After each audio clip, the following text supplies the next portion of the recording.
The World is Too Much with Us by William Wordsworth. Introduction.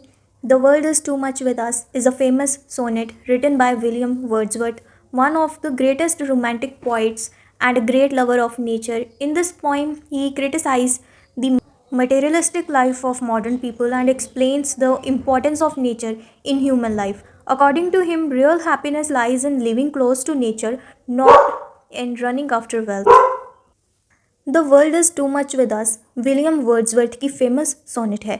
Wordsworth को nature का बहुत बड़ा lover माना जाता है। इस पोइम में वो मॉडर्न सोसाइटी की मटेरियलिस्टिक थिंकिंग को क्रिटिसाइज़ करते हैं। उनके अकॉर्डिंग असली खुशी पैसों में नहीं बल्कि नेचर के क्लोज रहने में है। इसी मैसेज को पोइट इस पूरी पोइम में एक्सप्लेन करते हैं।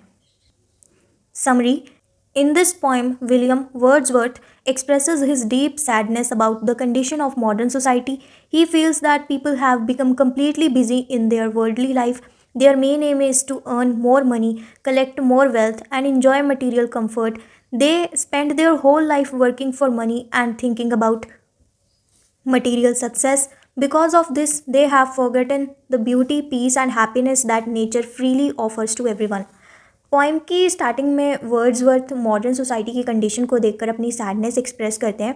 उन्हें लगता है कि आज के टाइम में लोग अपनी लाइफ में इतने बिजी हो गए हैं कि उनके पास किसी और चीज़ के लिए टाइम ही नहीं बचा। हर इंसान का सिर्फ एक ही एम है कि ज़्यादा से ज़्यादा पैसा कमाएं और कंफर्टेबल लाइफ को इंजॉय करें, और इसी रेस में लोग लाइफ की असली खुशियों को भूल चुके हैं। According to the poet, modern man has become selfish and materialistic. Instead of enjoying the simple pleasure of life, he is always worried about money and possessions. He believes that happiness can be achieved only through wealth. This way of thinking has made people restless and dissatisfied. They are always running after one desire after another, but they never feel completely happy. Poet के according आज का इंसान बहुत ज़्यादा materialistic हो गया है। उसकी थिंकिंग सिर्फ मनी और मटेरियल कंफर्ट्स तक ही लिमिटेड रह गई है।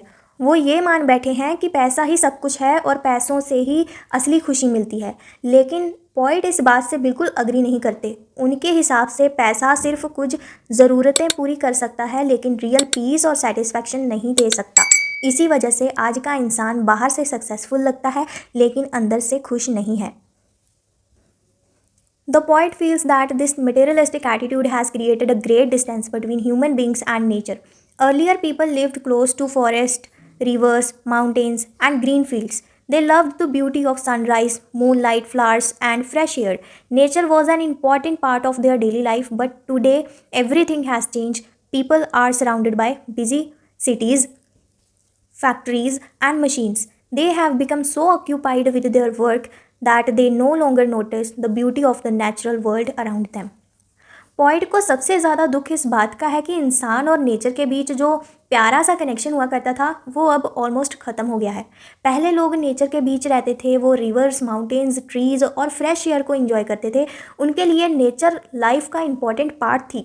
लेकिन आज के टाइम में लोग सिटीज़, फैक्ट्रीज़ और मशीन्स के बीच इतना बिजी हो गए हैं कि उन्हें नेचर की ब्यूटी देखने का भी टाइम नहीं मिलता। Wordsworth believed that this separation from nature is one of the biggest losses of modern life. Nature has always been a source of peace, joy, and spiritual comfort. It refreshes the mind, removes stress, and fills the heart with happiness.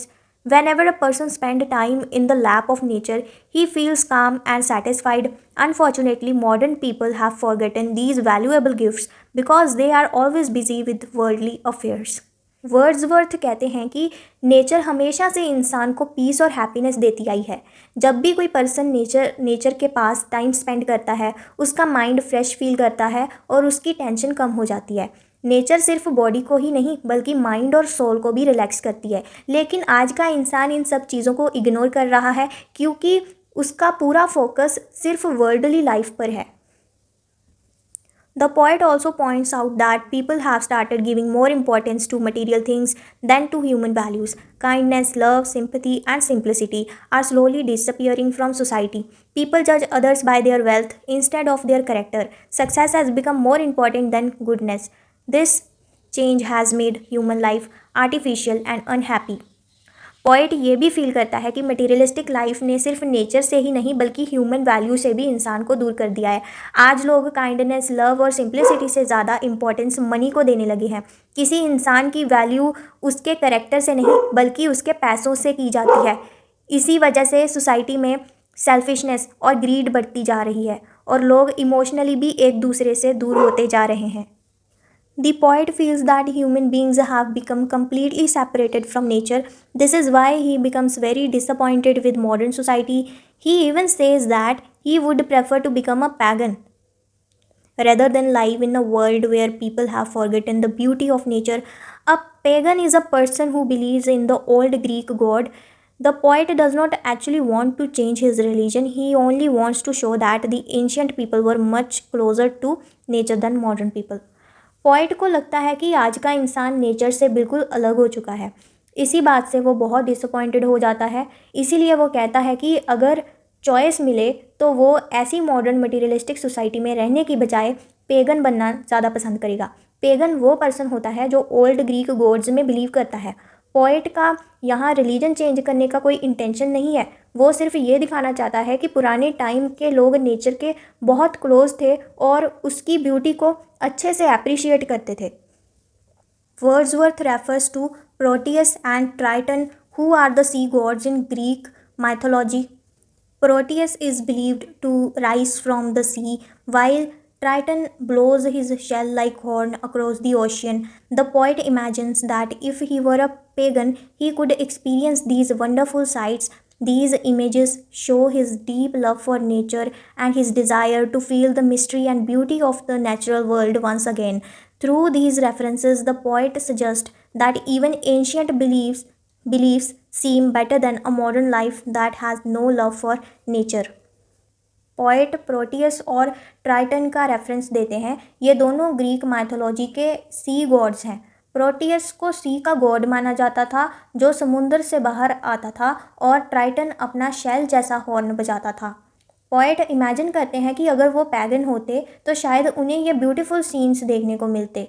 इस example के through poet बस इतना बताना चाहते हैं कि उनका nature के लिए प्यार कितना डीप है। उन्हें लगता है कि पुरानी बिलीव्स भी उस मॉडर्न लाइफ से बेटर थी। यहाँ लोगों ने नेचर को कम्प्लीटली इग्नोर कर दिया है। The poem also reflects the ideas of the Romantic age. Wordsworth believes that nature is the best teacher of mankind. It gives peace, happiness, and spiritual satisfaction. Therefore, he advises people to stay close to nature instead of becoming slaves of money. अब poet हमें romantic as के ideas के बारे में बताते हैं। Romantic poets का believe था कि नेचर ही इंसान की बेस्ट टीचर होती है।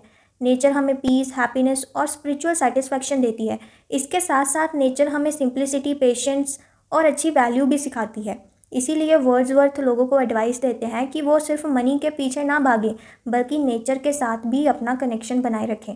उनके अकॉर्डिंग अगर इंसान नेचर के क्लोज रहेगा तो उसकी लाइफ ज़्यादा पीसफुल और मीनिंगफुल बन जाएगी। Conclusion. To conclude, The World is Too Much With Us is a beautiful poem that criticizes materialism and praises nature.